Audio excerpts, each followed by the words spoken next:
No?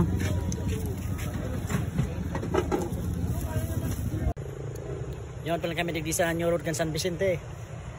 Nagtry kami kan overload da ini. Oh.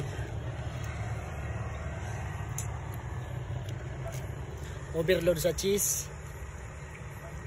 Ngayon na naligyan lugar oh. Yan ang lugar. San Vicente New Road. Mas malawak pala kayo sa Sabunto Boulevard. Yan. Connecting to Pinagbubong yata na kalsada yan. Nagpunta kami dito para maggala, kumain. Siyempre wala naman kami ginagawa sa bahay kasi nandun si mama at si papa galing sa isla. Sila muna ang pinabantay ko sa tindahan ka. Dito muna kami.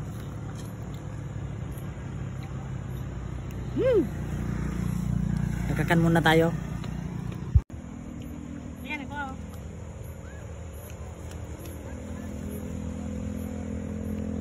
So yan na, nandito kami, kumakain kami lahat oh.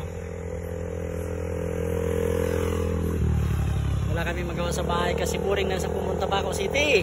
Eh dito na lang. Si Ramon guys, so may dit man ngayong awot-awot na kay ba, dahil ko aram Carabao grass ini o praggrass. Si Ramon Carabao grass.